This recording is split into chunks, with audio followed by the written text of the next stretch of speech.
ఈరోజు మన ధ్యానాంశము సామెతల గ్రంథము 17వ అధ్యాయము 3వ వచనం.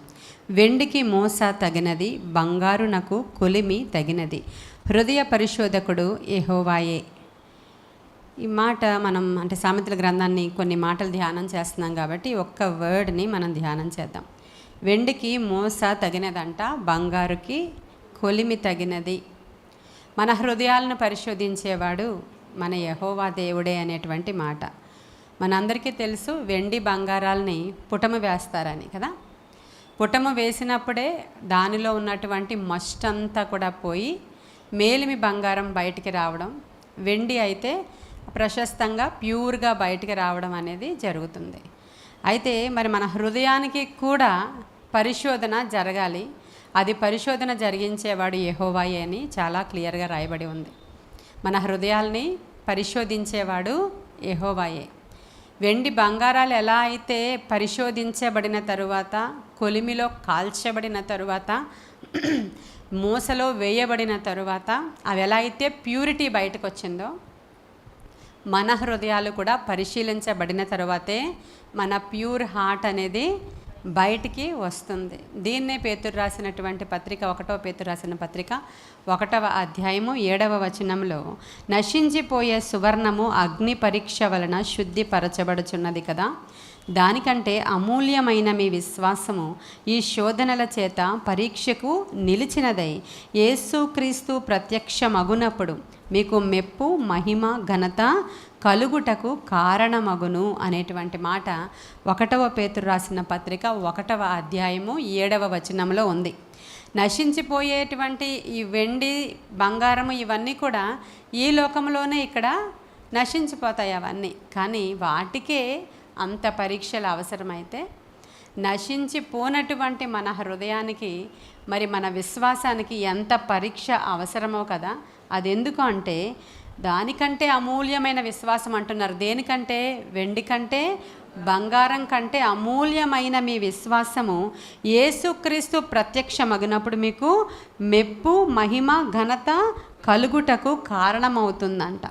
కాబట్టి మరి మనకి శ్రమలు రావడం అనేది, శోధనలు రావడం అనేది దైవ చిత్తానుసారమా కాదా? దైవ చిత్తానుసారం. దీనిని తప్పించుకొని ఎవ్వరు కూడా మామూలుగా వెళ్ళలేరు. ప్రతి వ్యక్తి జీవితంలో, ప్రతి సేవకుని జీవితంలో, ప్రతి విశ్వాస జీవితంలో మన విశ్వాసము ఖచ్చితంగా పరీక్షించబడుతుంది. అమూల్యమైనటువంటి విశ్వాసము అంటున్నాడు పేతురు. అమూల్యమైనటువంటి విశ్వాసము, వెండి బంగారాలు అలాంటి అక్షయమైన వస్తువులే, అవి పరీక్షించబడి దాని ప్యూరిటీని బయటకు తీసుకొస్తూ ఉంటే, వాటన్నిటికంటే అమూల్యమైన మీ విశ్వాసము పరీక్షింపబడదా అనేది ఇక్కడ ప్రశ్న. మరి మన జీవితాలలో వచ్చినటువంటి శ్రమలు, శోధనలు, ఇరుకులు, ఇబ్బందులు, బాధలు, వీటన్నిటినీ చూసినప్పుడు ఎందుకో వీటన్నిటినీ మాకు దేవుడు ఎలవ్ చేశాడు, ఎందుకో ఇవన్నీ మాకే వచ్చినాయి, ఎందుకో మేము ఇలా ఏడవబడుతున్నామని అనేక మంది ప్రశ్నలు వేస్తూ ఉంటారు. మనకి యోబు గారు బాగా తెలుసు. ఆయన ఎటువంటి వాడు అంటే, ఆయన పుటము వేయబడిన బంగారం వంటివాడు ఆయన. హల్లెలూయా. అందుకే ఆయన ఏమంటాడంటే, నేను శోధింపబడిన పిమ్మట సువర్ణము వలె మార్చబడతాను అంటాడు ఆయన. ఆయనకు తెలుసు ఈ శోధనలు ఆయనని సువర్ణంగా మార్చడానికే వచ్చాయని. నీకు నాకు తెలియాలా ఈ శోధనలు ఎందుకు వచ్చాయి అని. అవి తెలియని అనేక మంది శోధనలు తట్టుకోలేక ఏమవుతున్నారు? దేవుణ్ణి విడిచిపెట్టి వెళ్ళిపోయిన వాళ్ళు కొంతమంది, భక్తిహీనులు అయిపోయిన వాళ్ళు కొంతమంది, భక్తిలో ఉన్నట్లు నటించుకుంటూ లోకానుసారమైన జీవితాలలోనికి వెళ్ళిపోయి శాతాను దగ్గరికి వెళ్ళిపోయిన వాళ్ళు కొంతమంది, తట్టుకోలేక ఉన్నట్లే నటిస్తున్నారు కానీ వాళ్ళు మృతులుగా ఉన్నటువంటి వాళ్ళు చాలామంది. అయినా కానీ దేవుడు చెప్తున్నాడు, మీరు తట్టుకోలేనంత శ్రమ నేను మీకు ఇవ్వను. మీకు శోధన ఇచ్చినా దానిలో నుంచి తప్పించుకునే మార్గాన్ని కూడా ప్రక్కనే ఉంచుతాను అంటున్నాడు. మీకు ఏదో వింత సంభవించేసినట్లుగా మీరెవరు భావించాల్సిన అవసరత లేదు. మీకు తట్టుకోగలిగిన శ్రమలే మీకు ఎలవ్ చేయబడతాయి. మీరు ఆ శ్రమ కాలంలో వెళుతూ ఉన్నప్పుడు మీరు ఆయన బలిష్టమైన చేతుల క్రింద ఎలా ఉండాలంట? దీన మనస్కులై ఉండండి. శ్రమలు వచ్చినాయి కదా అని చెప్పి చాలామంది ఏం చేస్తారంటే రెచ్చిపోయి దేవుణ్ణి తిట్టేసుకొని సణిగేసుకొని దూషించేసుకొని ఇవన్నీ కూడా వాళ్ళ అరణ్య ప్రయాణంలో చేశారు. ఇవన్నీ కూడా సణిగిన వారు ఏమైపోయారు, దేవుణ్ణి దూషించిన వారు ఏమైపోయారు, దేవుణ్ణి వ్యతిరేకించిన వారు ఏమైపోయారు, కార్యాలు జరగట్లేదని సేవకుడి మీద రాయిలెత్తిన వాళ్ళు ఏమైపోయారు, సేవకుడి మీద సణుక్కున్న వాళ్ళు ఏ రోగంతో బాధింపబడ్డారు. ఇవన్నీ మనం ఆలోచన చేసినప్పుడు బలిష్టమైన ప్రభువు చేతుల క్రింద మనము దీన మనస్కులమై ఉండడం చాలా శ్రేయస్కరం. కొద్ది కాలము మీరు శ్రమపడిన పిమ్మట తానే మిమ్ములను పూర్ణులుగా చేస్తాడంట. హల్లెలూయా. ఆ పరిపూర్ణతలోనికి ఎంటర్ అవ్వకుండా ఎవ్వరూ సియోనికి చేరలేరు. ఆ పరిపూర్ణతలోనికి ఎంటర్ అవ్వకుండా ఎవ్వరూ దేవుని నిత్యరాజ్యంలోనికి వెళ్ళలేరు. అందుకే ఈ అమూల్యమైన విశ్వాసం పరీక్షించబడుతుంది. పరీక్షలు వచ్చినప్పుడు ఏం జరుగుతాయంటే, మనం పరీక్షించబడుతూ ఉన్నప్పుడు పరీక్ష కాలంలోనే నీ లోపాలన్నీ బయటికి పారద్రోలబడతాయి. ఎందుకంటే నువ్వు పరీక్షించబడినప్పుడు ఇంకా సమస్య తీరట్లేదు, సమస్య జటిలమైపోతుంది, ఎక్కువైపోతుంది. అప్పుడు నువ్వు కూర్చొని తగులబడి ఏం చేస్తావంటే లెక్క చూసుకుంటావు. అయ్యా, ఎక్కడ పొరపాటు ఉంది, నా ప్రవర్తనలో పొరపాటు ఉందా, నా భర్త ప్రవర్తనలో పొరపాటు ఉందా, నా బిడ్డలు ఏమైనా నాకు తెలియకుండా తప్పులు చేయడం వల్ల నా ఇంట్లోనికి ఈ యొక్క శోధన వచ్చేసిందా, యోనా ఒక్కడు తప్పు చేస్తే ఆ వాడంతటి మీదకి ఉపద్రవం గాలి తుఫాను వచ్చినట్లు ఎక్కడుంది, ఎక్కడ ఆ ప్రాబ్లం ఉందనేది కష్టం వచ్చినప్పుడే పరిశీలించుకుంటారా, బాగా సంతోషంగా ఉన్నప్పుడు పరిశీలించుకుంటారా? సంతోషంగా ఉన్నప్పుడు అన్నీ మనకి సమకూడి జరుగుతున్నప్పుడు, మన ఉద్యోగాలు మనం చేసుకుంటున్నప్పుడు, ఇంత అని రాబడి మన దగ్గరకు వచ్చేస్తున్నప్పుడు, మన పిల్లలు చక్కగా చదివేసుకుంటున్నప్పుడు, ఇక ఏ బాధలు లేవు, చక్కగా వెళ్ళిపోతున్నప్పుడు కూర్చుని అయ్యా నాలో లోపాలని అడుగుతారా? ఎవరైనా అడుగుతారా పద్మగారు? ఎవ్వరు అడగమవే. మనకి శోధన వచ్చినప్పుడు కూర్చొని ఇంకా నేనేం సరి చేసుకోవాలి. అప్పుడు సేవకులు వాక్యం చెప్పినప్పుడు ఏమవుతుంది, మిమ్మల్ని మీరు పరిశీలించుకోవడానికి అవకాశం దొరుకుతుంది. అందుకంటే మలాకి గ్రంథకర్త 3వ అధ్యాయంలో ఏమంటాడంటే, ఆయన కంసాలి అగ్ని వంటి వాడంట, చాకలివాని సబ్బు వంటి వాడంట. ఆయన దేవుడు ఏం చేస్తాడు, కంసాలి అగ్ని వంటి వాడంట.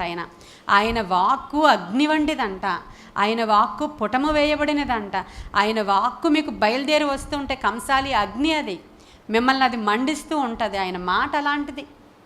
ఇప్పుడు కంసాలి దాని ప్యూర్ చేయడానికి అది ఒక గిన్నెలో వేసి దాన్ని ఏదో ఆ చైన్నో లేకపోతే పర్టికులర్ ఆ ఐటమ్ని అది చేస్తూ ఉన్నప్పుడు, ఆ గిన్నెలో అది మరుగుతూ ఉన్నప్పుడు, బాబోయ్ ఈ వీడెవడరా బాబు ఎంత మంట పెట్టేస్తున్నాడు, నాకు అస్సలు అలవాట్లేదు, ఏసీలో ఉండడమే అలవాటు నాకు అని చెప్పి దీంట్లోంచి వచ్చి కింద పడింది అనుకోండి, ఎక్కడ పడుతుంది? పొయ్యిలో పడుతుంది. గిన్నెలో ఉండడమే పర్టికులర్ టెంపరేచర్లో మంచిది కదా.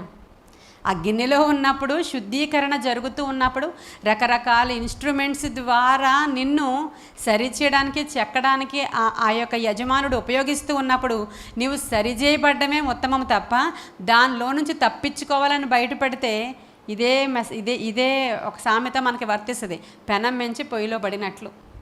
అంతే కదా. అప్పుడు ఈ శోధనలకి తట్టుకోలేక నీవు కనుక బయటకు వచ్చేసావు అని అంటే నువ్వెక్కడుంటావంటే ఆ కాలుతున్న అగ్ని గంధకాలలో ఉంటావు జీవితాంతకాలం. నీవు ఇక్కడ శ్రమలు అనుభవిస్తావు, సాతానుడు చెరలోనికి వెళ్ళిపోతావు, అక్కడ కూడా అగ్ని గంధకాలలోనికే నీవు వెళ్ళిపోతావు. ఈ సత్యం తెలియజేయడానికి ఆయన ఏమంటున్నాడంటే సామెతల గ్రంథకర్త, వెండికి మోస తగినది, బంగారానికి కొలిమి తగినది, మన హృదయాలను పరిశోధించేవాడు మన ప్రభువే. హల్లెలూయా.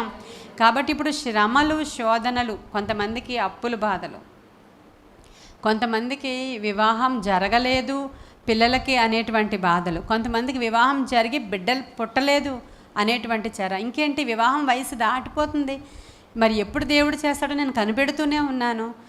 ఇంకేదైనా కనిపెట్టవచ్చు, అప్పు తీరడం అంటే పోనేదో ఈరోజు కాకపోతే రేపని కనిపెట్టవచ్చు. పిల్లలకి ఇంత వయసు వచ్చేసింది, ఇంకెప్పుడు చేస్తారు దేవుడు అనేటువంటి సమస్యతో కొంతమంది ఉన్నారు. కొంతమంది ఇంకెప్పుడు పుడతారు పిల్లలు అనే సమస్యతో కొంతమంది ఉన్నారు. వ్యాధి, కొంతమందికి కొన్ని రకాల వ్యాధులు దేవుడు ఎందుకు అలౌ చేస్తాడంటే మనల్ని విరగ్గొట్టి ఆయన సారూప్యంలోనికి మనల్ని తీసుకొచ్చి దీన మనస్సు గలవారంగా మనల్ని చేసి నిత్య రాజ్యానికి వారసులు అవ్వడానికే తప్ప ఏదో వింత మాత్రం జరిగించడానికి ఎంత మాత్రం కూడా కాదు. చూడండి, ఎవరైనా ఏదైనా వ్యాధి వచ్చినప్పుడు వాళ్ళు పరిశీలించుకుంటారు కూర్చొని, అమ్మో ఎందుకు వచ్చింది వ్యాధి. మనకి కూడా రిక్వెస్ట్లు పెడుతున్నారు, నేను ఇలాంటి తప్పు చేశాను కాబట్టి నాకు ఇటువంటి వ్యాధి వచ్చింది, నన్ను క్షమించమని దేవుడిని అడగండి, నేను కూడా పశ్చాత్తాపడుతున్నానని. ఇంకా మొండి హృదయాలు ఉంటారు, వాళ్ళు మంచివాళ్ళు కారు, మనస్సాక్షి వాళ్ళకి లేదు. నేను అస్సలు చాలా నీతిమంతురాలిని, నేను అస్సలు చాలా నీతిమంతుడిని, మరి దేవుడు ఎందుకో నాకు ఇలా పెట్టాడు, దేవుడు ఎందుకో మరి నాకే ఇలా ఇచ్చాడు అంటుంటారు. వాళ్ళకి నిజంగా నీతి పనిచేయడం లేదు. వాళ్ళు కూర్చొని కానీ పరిశీలన చేసుకుంటే నీ హృదయ గర్వాన్ని బట్టే నీకేం జరిగిందంట, ఈ శ్రమ నీ మీదకి వచ్చింది, నీ హృదయ గర్వాన్ని బట్టి. మీకు ఇంట్లోనికి వచ్చిన ఈ శోధన, ఇప్పుడు ఏమేమైతే నేను విషయాలు చెప్పాను ఇవి తక్కువ. ఇంకా భార్యాభర్తల మధ్యలో గొడవలు, పిల్లలు తల్లిదండ్రుల మధ్యలో గొడవలు, ఆస్తి గొడవలు, తగాదాలు, కోర్టు గొడవలు, ఏమైనా కానివ్వండి, నీ హృదయ గర్వాన్ని బట్టే నీకు ఇవి అలౌ చేయబడ్డాయి. ఆ గర్వము నువ్వు తగ్గించుకోవడానికి శ్రమలు ఒక రీజన్, అంతే కదా. శ్రమలో మనం నలిగిపోతూ ఉన్నప్పుడు కూడా మనం రెచ్చిపోయి గర్వించాం, అప్పుడు తగ్గిపోతాం. మనం తగ్గిపోయి ఇప్పుడు ముందున్న పొగర ఉండదు, ముందున్న గర్వం ఉండదు, విరగ్గొట్టబడుతుంది. అప్పుడు నేను నా అనే అహం ఉంటుంది, నా ఒంట్లో శక్తి ఉన్నంత వరకు నేను సంపాదించగలను అనే ఒక పొగరు ఉంటుంది. నేను అన్నీ చూసుకోగలను, నాకెవ్వరు సలహాలు ఇవ్వాల్సిన అవసరం లేదు అనే పొగరు ఉంటుంది. నేను నా కష్టార్జితాన్ని నేను తింటున్నాను, ఎవడొచ్చి నాకు సలహా చెప్పాలి అనే పొగరు ఉంటుంది. ఈ గర్వము అణచబడడానికి కొన్ని మార్గాల గుండా ప్రయాణం చేసి నిన్ను ఆ పరిశోధకుడు తీసుకుని వెళుతూ ఉన్నప్పుడు యోబు చెప్పినట్లుగా నువ్వు చెప్పగలగాలి. ఏమని? శోధింపబడిన పిమ్మట నేను సువర్ణము వలె మార్చబడతాను. దేవా, ఇదిగో ఈ శ్రమకాలంలో నేను ఏమేమి నేర్చుకోవాలో అవన్నీ నాకు నేర్పించు అని అడగాలండి. ఖచ్చితంగా మనం ఎంత త్వరగా లోబడతామో అంత త్వరగా దేవుని ఆశీర్వాదాన్ని చూస్తాం. కొంతమంది లోబడతారు, వెంటనే దేవుడు విడుదల ఇస్తారు. విడుదల వచ్చిన తర్వాత మరలా ఇక్కడున్న కళ్ళు ఇక్కడికి వెళ్ళిపోతాయండి. ముందు ఇక్కడే ఉండేవి, పాపం ఇక్కడ కళ్ళు ఇక్కడ ఉండేవి. ఇప్పుడు దేవుడు ఆయన దగ్గరికి వచ్చి గోజాడి ఇలాంటి వర్తమానాలు విని పశ్చాత్తాపడినప్పుడు దేవుని కనికరం చాలా దగ్గరగా వచ్చేస్తుంది మనకి. ఆయన కోపపడేవాడు కాడు, కోపపడతాడు, కానీ ఆయన కనికరం వెంటనే మన మీదకి వచ్చేస్తుంది. కాబట్టి కనికరం వచ్చి ఆయన నిన్ను ఆశీర్వదించినప్పుడు నేను నా ప్రార్థన ద్వారా పొందుకున్నాను, నేను ఎంత గొప్పవాడనో తెలుసా అని చెప్పి ఆత్మీయ గర్వము, ఈ లోకానుసారమైన గర్వము, అన్ని రకాల గర్వాలు వచ్చేసి మునుపు కంటే ఇంకా ఎక్కువ అధికమైనటువంటి దుర్మార్గుడిగా తయారైపోయేటువంటి అవకాశాలు చాలా ఎక్కువ ఉన్నాయి. కాబట్టి ఎవరైతే ఈ శోధన కాలంలో వెళుతున్నారో వాళ్ళు ఇటు అటు తొట్టిల్లిపోకుండా, చాలామంది ఏం చేస్తున్నారు, మేము ఈ శోధన తట్టుకోలేం, ఈ అవమానం భరించే కంటే చచ్చిపోవడం మేలని ఆత్మహత్యలు చేసుకుంటున్నారు. ఆత్మహత్యలకి త్వరగా ప్రేరేపించబడే వాళ్ళు ఎవరంటే గర్విష్ఠులే ఎక్కువగా దానివైపు పరుగులు పెడతారు. ఎందుకంటే అహం దెబ్బతింటుందని, అవమానం తట్టుకోలేక. ఇంకొకళ్ళు ఇలా పాయింట్అవుట్ చేసి చూపిస్తే మేము తట్టుకోలేం. చాలామంది ఈ మాట అంటుంటారు, ఒక్క మాట అంటే మేము పడమండి, కావాలంటే దెబ్బ కొట్టండి. కానీ విన్నారా, పల్లెటూరి వాళ్ళు ఎక్కువ ఈ మాట మాట్లాడతారు. మేము మాట అంటే అస్సలు పడం, కావాలంటే ఒక దెబ్బ వేయండి అంటారు. ఏంటో దెబ్బేస్తే ఊరుకుంటారా? అసలు కొడితే ఊరుకుంటారా అండి? మాట అంటే పడనోడు అసలు కొడితే ఊరుకుంటాడా? ఎన్ని కోర్టులకి వేస్తాడో చెప్పలేము. ఇంకా మానవ హక్కుల సంఘం దగ్గరికి వెళ్ళిపోతాడు వాడు. కానీ ఆ మాట వరసకి అదేదో గొప్ప అనుకుంటారు వాళ్ళు, అదేదో చాలా గొప్ప అనుకుని మాట అంటే నేను పడను అంటారు. నువ్వు పడి నువ్వు తగ్గించుకొని నువ్వు దీనత్వముతో ఉంటే అప్పుడు కదా ఆయన ప్రత్యక్షమైనప్పుడు ఆయన మహిమ ఘనత ఆయనకి యేసుక్రీస్తు ప్రత్యక్షమగినప్పుడు మీకు మెప్పు మహిమ ఘనత కలుగుటకు మీకు కారణమవుతుందంట. హల్లెలూయా. కాబట్టి ఈరోజు మనకి మంచి మాటలు దేవుడు మాట్లాడుతున్నాడు. కంసాలి అగ్ని వలె ఈరోజు ఆయన మన మధ్యలో ఉన్నాడు. చాకలివాణి సబ్బు ఆయన. చాకలివాణి సబ్బు ఎలా ఉంటుందంటే ఫుల్ సోడాతో నిండి ఉంటుంది అన్నమాట. దాన్ని ఇలాగా వాష్ చేస్తే అసలు ఎంత మురికైనా పోతుంది. దాన్ని బండకేసి 2 బాదులు బాధేసరికి అది తెల్లగా వచ్చేస్తుంది. అందుకే దాంతో పోల్చుకున్నారు దేవుడు. అంతటి తెల్లగా మనల్ని చేయడానికి, అంతటి పరిశుద్ధంగా మనల్ని మార్చడానికి హృదయ పరిశోధకుడైనటువంటి యెహోవా మన హృదయాల్ని పరిశీలిస్తున్నాడు, పరిశోధిస్తున్నాడు, పరీక్షిస్తున్నాడు. పరీక్ష లేనిదే ప్రమోషన్ ఎప్పుడూ కూడా రానే రాదు. కాబట్టి ఏ పరీక్ష ద్వారా మీరు పరీక్షించబడుతున్నారో చూసుకోండి కూర్చొని. ఈ పరీక్షల్లోనే ప్రభువా ఇంకా ఎక్కడ లోపం ఉందో చెప్పండి. నా ప్రార్థనలలో లోపమా, నా ప్రవర్తనలలో లోపమా, నా క్యారెక్టర్లో లోపమా, నా గర్వమా, అహంకారమా, ఏది నీకు ఆయాసకరంగా ఉందో అది నేను సరి చేసుకోవడానికి నీవిచ్చిన ఈ శ్రమకాలాన్ని బట్టి నీకు వందనాలని చెప్పాలి. హల్లెలూయా. యోబు అదే చెప్పాడు, నేను శోధింపబడుతున్నాను అనేది సత్యం. శోధింపబడిన పిమ్మట నేను సువర్ణంగా మార్చబడతాను అన్నాడు. ఆయన తెలిసి సత్యం. అందుకనే యోబు సువర్ణము లాంటి వాడంట. హల్లెలూయా. కాబట్టి ఇలా ఏ భక్తుడి జీవితం అయినా మీరు తీసుకోండి, శ్రమ శోధన లేకుండా వాళ్ళు రీచ్ అయినట్లు ఏమన్నా ఉందా బైబిల్లో? ఎవ్వరికీ లేదు. దానియేలుని చూసుకోండి, యోసేపుని చూసుకోండి, మోషేని చూసుకోండి, అబ్రహాము గారిని చూసుకోండి. ఎవ్వరూ కూడా శోధన కాలం ఎదుర్కోకుండా వాళ్ళు గురిని చేరినట్లుగా ఎక్కడ కూడా లేదు. కాబట్టి మీకు నాకు ఏదో వింత సంభవించేస్తుందని భావించాల్సిన అవసరత లేదు. ఈ శోధన కాలంలో మనం నమ్మకంగా ఉంటే ఖచ్చితంగా మనల్ని తీసి దేవుడు ప్రక్కన పెడతాడు. ఈ శోధన కాలంలో మనం గర్వం తగ్గించుకోవాలి, అహంకారం తగ్గించుకోవాలి. ఒకవేళ నోటు దురుసుతనం ఉంటే అది తగ్గించుకోండి. ఇంకా ఏమేమి లోపాలు ఉన్నాయో, ఎందుకు ఈ అప్పులు నా జీవితంలోనికి ఎలా చేయబడ్డాయి అంటే, ఏమో నా జీవితకాలంలో ఎప్పుడూ కూడా దేవుని నామం పేరట ఎవ్వరికీ నేను సహాయం చేయలేదు. అప్పుడు ఎలా మరి? ఒక వ్యక్తికి చాలా భయంకరమైనటువంటి రోగం వచ్చింది, ఒనాసిస్ ఆయన పేరు. ఆ రోగం ఏంటంటే ఈ కను రెప్పలు ఇలాగా పడవంట. మనకి ఇలా అవుతున్నాయా? మనకు అందరికి ఇలా అవుతున్నాయి కదా. ఆయనకి కనురెప్పలు ఇలా అవ్వవు. అలాంటి రోగం వచ్చిందంట ఆయనకి. ఎంతో సంపాదించాడు, బిలియనీర్ అయిన. అలాంటి రోగం వచ్చినప్పుడు ఏ డాక్టర్ మేము ఎవరం ఏమీ కూడా చేయలేము. వైద్యులు ఏదైనా రోగం వచ్చినప్పుడు మేము ఏం చేయలేమండి. 100 మందిలో ఎవరో ఒకరికి వస్తుంది అని చెప్తారు వాళ్ళు. ఆ ఒకరు నువ్వే అంటారు. అప్పుడు ఏం చేయగలుగుతాం? మనం ఏమీ చేయలేము. వాళ్ళు ఏదైనా ఉంటే వైద్యం చేస్తారు కానీ స్వస్థపరిచేది మన దేవుడే. హల్లెలూయా. కాబట్టి అలాంటి సందర్భంలో అప్పుడు ఆయన ఏంటి తగులబడి చూసుకుంటున్నాడు, నేనేం చేయాలి. ఎవరో ఒక పాస్టర్ గారు వచ్చి చెప్తున్నారంట, నీవు ఇదిగో ఇలా అనాథలకి, పేదలకి, విధవలకి ఇలాంటివన్నీ కూడా నీవు సహాయము చెయ్యాలి అని. అలాంటి సహాయం అందించి అన్ని ట్రస్టులకి, యొక్క అనాథ శరణాలయానికి, దీనికి దానికి అన్నిటికీ పంపించి ఆయన అన్నీ చేసిన తర్వాత అంటే ఈ ప్రాబ్లంతో ఉన్న ఆయనకి కొంత అలా జరిగింది. ఇంకొక భక్తుడు కూడా సేమ్ ఇలాగే ఆయన అనారోగ్యంతో మంచం మీద పడినప్పుడు ఆయనైతే తన ఆస్తిలో సగభాగం ముందే పేదలకి, అనాథాశ్రమానికి, ట్రస్టులకి రాసేసినప్పుడు అదే నెలలో చనిపోవలసిన ఆయన ఆ రోగశయ్య మీద నుంచి ఆయన లేచి స్వస్థపరచబడ్డం చూశాడంట. అప్పుడు ఆయన ఇప్పుడు చాలా పెద్ద సంస్థ ఇప్పుడు కూడా ఉంది. అంటే ఆయన లేరు, ఆయన జనరేషన్ తర్వాత ఇప్పటికీ కూడా ఆ సంస్థ ఉంది. అంటే నీవు బీదలను ఆదరించినప్పుడు ఎవడైతే బీదలను ఆదుకుంటాడో వాడిని నేను రోగశయ్య మీద నుంచి బయటికి లేపుతాననే వాగ్దానం ఉంది కీర్తనల గ్రంథంలో. అంటే ఇలాంటి నాకు రోగం వచ్చింది అంటే ఇలాంటిది ఏమైనా చేయాల్సింది మిగిలిపోయిందా? ఎప్పుడు లెక్క చూసుకున్నాడు? రోగం వచ్చినప్పుడే, ఇంట్లోనికి ఆ కీడు వచ్చినప్పుడే, నీకు అప్పు వచ్చినప్పుడే నీలో ఏమైనా ఉన్నాయా అని పరిశీలించుకోవడం. ప్రతిరోజు నేను పరిశీలించుకుంటాను, మరీ ఎక్కువగా పరిశీలించుకుంటున్నాను నేను. అంటే ఇంకా నాలో ఏమైనా కరెక్షన్ చేయడానికా ప్రభువా ఈ ఆలస్యం?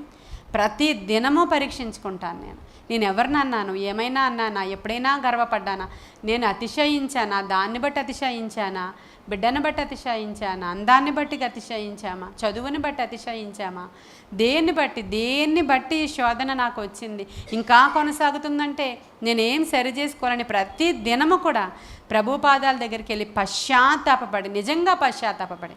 కొంతమంది దొంగ పశ్చాత్తాపం ఉంటుంది. దొంగ పశ్చాత్తాపం చాలామందిలో ఉంటుంది. 70% దొంగలు ఉంటారు. ఊరికే ఏడుస్తారు ఆయన దగ్గర. అప్పుడు ఏడ్చి ప్రభువా ఏముందో చెప్పు ప్రభువా నాలో అని దొంగ పశ్చాత్తాపం పడిన తర్వాత నువ్వు బయటికి వెళ్తావు. బయటికి వెళ్ళిన తర్వాత ఎవరో నిన్ను ఏదో అంటారు, వెంటనే ఎంత నోరేసుకుని పడిపోతావు నువ్వు. అప్పుడే చెప్పావు మరి దేవుడికి ఏం తగ్గించుకోవాలో చెప్పు ప్రభువా అంటే ఇదే తగ్గించుకోవాలని చెప్దాం అనుకున్నాడు ఆయన.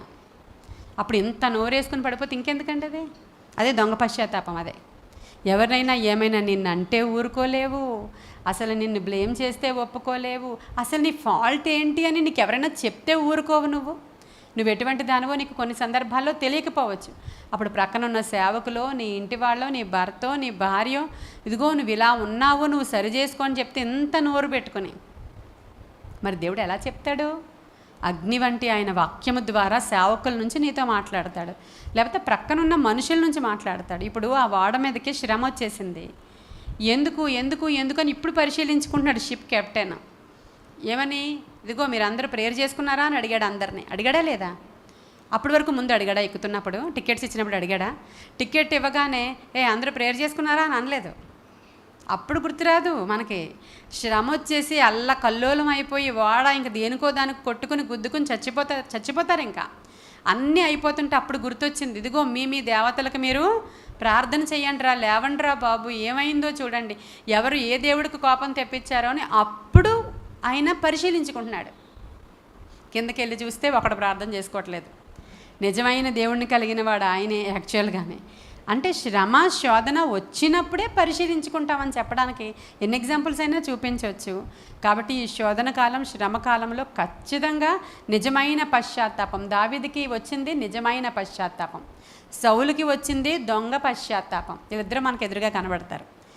అప్పుడే దావీదు చెప్తాడు, నాయనా నువ్వు 2 సార్లు నా చేతులకి చిక్కావు, నువ్వు 2 సార్లు కూడా నేను ఎంత మాత్రం నీకు హాని చేయకుండా అభిషిక్తుని యెహోవా నామం పేరట ఏం చేయకూడదని, ఇదిగో ఎందుకు నన్ను ఇలాగ నువ్వు టార్చర్ పెడుతున్నావు, ఈ మిన్నిళ్ళని ఎందుకు కష్టపెడతావు, ఎలాంటి వాడిని నేను, నన్ను ఎందుకు కష్టపెడతావు, 2 టైమ్స్ నేను నిన్ను ఇలాగా రక్షించానని చెప్పగానే, అయ్యో దావీదు నాయనా ఎంత పొరపాటు అయిపోయింది, ఇలాగే మాట్లాడతాడు. చదివారా? అయ్యో దావీదు నాయనా ఒక్కసారి రా, నిన్ను కౌగిలించుకుంటానని పిలుస్తున్నాడు. మళ్ళీ పశ్చాత్తాపం అట అది. మరుక్షణం మళ్ళీ ఏం చేస్తాడంటే వీడిని గోడకేసి కొడితే ఒక్క దెబ్బకి అక్కడికి వెళ్ళిపోతాడు అంటున్నాడు. ఏముందండి ఆ పశ్చాత్తాపంలో? ఇలాంటి దొంగ పశ్చాత్తాపం ఇక్కడ కూర్చున్న మీలో కానీ, యూట్యూబ్లో వింటున్న వారిలో కానీ అనేక మందిలో ఉంటుంది. ఇది నాకు తెలుసు. కాబట్టి నాకు దొంగ పశ్చాత్తాపం వద్దు, సౌలు పశ్చాత్తాపం వద్దు. దావీదు పశ్చాత్తాపం 51వ కీర్తనలో ఒక నాతాను వచ్చి హెచ్చరిక చేస్తే, నిజం నేను తప్పు చేశాను, నేను వ్యభిచారం చేశాను, నేను తప్పు చేశాను, అలా అంత పశ్చాత్తాపం రావాలంటే అసలు ఇంపాసిబుల్. ఎందుకంటే ఒక రాజుకి ఎవరి మీదైనా అధికారం ఉంటుంది. నేను రాజునయ్యా, నాకు నచ్చిన దాన్ని తెచ్చుకుంటా అంటే ఎవ్వరు ఏం చేయలేరు. అలా అనలేదు. ఇదిగో నువ్వు కానీ ఇంకో చోట చెప్పావా నీ తల లేచిపోతుందని చెప్పలేదు. వీడినే చంపేస్తే అసలు నేను చేసినది సమాధి అయిపోతుంది అనుకోలేదు. ఇదిగో అని ఒక హెచ్చరిక దగ్గరికి వచ్చినప్పుడు నిజమైన పశ్చాత్తాపముతో దావీదు ఎప్పుడైతే నింపబడ్డాడో దేవుని ఎదుట నీతిమంతుడుగా తీర్చబడ్డాడండి. ఈరోజు నిజమైన పశ్చాత్తాపము నీ శ్రమలో, నీ శోధనలో, నీ ఈ ఇరుకు మార్గము గుండా తప్పకుండా ప్రతి ఒక్కరూ ప్రయాణం చేయాలి. ప్రతి ఒక్కరికి ఆ సీజన్ వస్తుంది. ఆ సీజన్ రావడం నీకు ఆశీర్వాదకరం. ఎందుకంటే తరువాత తప్పకుండా చిగురు పెడతావు నువ్వు, తప్పకుండా ఫలిస్తావు నువ్వు, తప్పకుండా పూత సువాసననిస్తుంది, తప్పకుండా నీ యొక్క ఉద్యానవనము పరిమళింపబడుతుంది. ఆ స్టేజ్లోనికి నువ్వు వెళ్ళాలంటే, యోబులాగా నువ్వు సువర్ణంగా మార్చబడాలంటే ఇప్పుడు వెళుతున్నటువంటి ఈ శ్రమలలో నీవు ఆనందించాలి, సంతోషించాలి, అధికంగా ప్రార్థించాలి. ఆదివారం మెసేజ్ మళ్ళీ వినండి. అందులో ఏం చేయాలి? దేవుణ్ణి, శ్రమలో దేవుణ్ణి వెదకాలి, పరిశుద్ధంగా ఉండాలి, ప్రభువుని బ్రతిమలాడుకోవాలి. యథార్థత, ఏ ఏరియాలో నేను తప్పుగా ప్రవర్తించానో ఆ ఏరియాని మూసేసుకోవాలి. ఇదిగో లంచాలు ఉన్నాయా, అందుకే నా బిడ్డల జీవితాలు ఇలా ఉన్నాయి. లంచాలు తీసుకున్న వాళ్ళకి బిడ్డల జీవితాలు బాగోవు. మనం కనులెదుట ఇలా చూస్తూ ఉండగానే అలా పాడైపోతూ ఉంటాయి. ఎందుకంటే అవన్నీ బైబిల్లో ఉన్న మాటలే. నేను చాలామందిని చూస్తూ ఉండగా ఆ లంచాలు తీసుకుంటారు, డబ్బులు ఉంటాయి, కానీ వారి జీవితంలో శాంతి, సమాధానం, బిడ్డల యొక్క జీవితాలలో ఒక సెటిల్మెంట్ ఏమీ ఉండదండి. ఏమైనా అది ఉందేమో పొరపాటుగా, పోనీ ఈ రోజు నుంచి నేను అది విడిచిపెట్టుకుంటున్నానయ్యా, నాకు అసలు వద్దు, అలాంటి డబ్బు వద్దు, అలాంటి జీవితం వద్దని కన్ఫెషన్ చేసుకున్నారనుకోండి, వెంటనే దేవుడు కనికరము చూపిస్తాడు. లేకపోతే ఇవన్నీ కూడా ఇంకా మరి కొనసాగుతాయి మన వెనకాల. హక్కుపూర్వకంగా శోధకుడు ఇదిగో ఈమెలో ఇది ఉంది కాబట్టి ఈమెను నేను వెంబడిస్తున్నానని దేవుడి దగ్గరే చెప్తాడంట. చాలా సందర్భాల్లో దర్శనాల్లో చూస్తూ ఉంటాం. నా గురించి కూడా ఇలా వేలు పెట్టి చూపించడానికి వెళుతూ ఉంటాడు. దర్శనాలు వచ్చిన దర్శనాలే చెప్తున్నా నేను.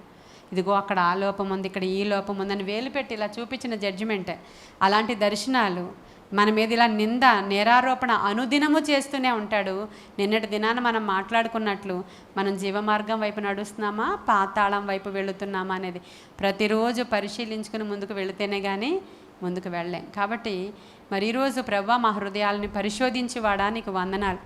నీవు నన్ను పరీక్షించు, పరిశోధించు, తర్వాత పరిశీలించు, మేలైనది ఏదో నా యందు అది మాత్రమే జరిగించని దావీదు చేసిన ప్రార్థన నిజమైన ప్రార్థన, దొంగది కాదు. నిజమైన ప్రార్థన అనుదినము చేసుకునేటువంటి కెపాసిటీ మనకి ఉండాలి. ఖచ్చితంగా నిన్ను వెలగలదానిగా మారుస్తానంటున్నాడు. నీ విశ్వాసము ఆ విధంగా పరీక్షించబడుతుంది. అవన్నీ ఒట్టి మెటల్స్. ఈ లోకంలో ఆయన వచ్చినప్పుడు ఇవన్నీ కరిగిపోతాయి, అవన్నీ ఇక్కడే విడిచిపెట్టబడతాయి, అవన్నీ క్షయమైనవి. నీ యొక్క విశ్వాసం అక్షయమైనది. ఆయన వచ్చినప్పుడు ఆయన మెప్పు కలుగుటకై నీ విశ్వాసం అమూల్యమైన మీ విశ్వాసం పరీక్షించబడుతుంది. పరీక్షించబడుతున్న వాళ్ళందరూ ధన్యులు. కాబట్టి ఇట్టి కృప దేవుడు మనకిచ్చి మనల్ని పరిశీలించి తీసుకుని వెళుతున్నాడు. ఈ పరీక్షలో మనం నమ్మకస్తులుగా ఉండేలాగున అంతం వరకు దేవునికి నమ్మకస్తులుగా ఉండే కృప మనకి దేవుడు అనుగ్రహించాలని ఈ కొన్ని మాటలు దేవుడు మన వెనుకడిలో దీవించునుగాక. ఆమేన్. ప్రార్థన చేసుకుందాం. మహాపరిశుద్ధుడైన తండ్రి, మహోన్నతుడైన దేవా నీకు వందనాలు. నిత్య నివాసి సత్యస్వరూపి నీకు వందనాలు. నీవు మాట్లాడితే మేము బ్రతుకుతామయ్యా. నిజమే, మేము ఏ శోధన గుండా పెడుతున్నామో దానిలో మేము ఎంతో పాఠాలు నేర్చుకున్నాం. మమ్మల్ని మేము సరి చేసుకున్నాం తండ్రి. ఇంకా పరిశీలించుకుంటున్నాము, ఇంకా పరిశీలించమని నీ చేతులకు అప్పగించుకుంటున్నాము తండ్రి. మేము దావీదు వలె 51వ కీర్తనలో దావీదు మాట్లాడినట్లు హిస్సోపుతో మమ్మల్ని కడగండయ్యా, హిమమంతా తెల్లగా మమ్మల్ని చేయండి. మాలో మీకు ఆయాసకరమైన మార్గం ఏదైనా కలదేమోనని దేవా మరొకసారి మీ పాదాల దగ్గరికి మేమంతా వచ్చాము ఈరోజు ప్రభువా. దేవా అతి త్వరగా నీ బలిష్టమైన చేతుల క్రిందకి మేము వచ్చి నాయన కంప్లీట్గా పరిపూర్ణతలోనికి రావడానికి అవసరమైన కృప మేము పొందుకోవాలని ఆశపడుతూ నీ బలమైన సన్నిధి నాయన మాకు తోడుగా ఉండ దయచేసి నడిపించి మీరు మహిమ పొందుకోమని నీ కృపగల హస్తానికి వినిన మమ్మల్ని అందరినీ అప్పగించుకుంటూ యేసయ్య శ్రేష్ఠ నామములో మిక్కిలి వినయముగా అడిగి ప్రార్థించి వేడుకొని పొందుకొని ఉన్నాము మా ప్రియ పరలోకపు మా తండ్రి. God bless you.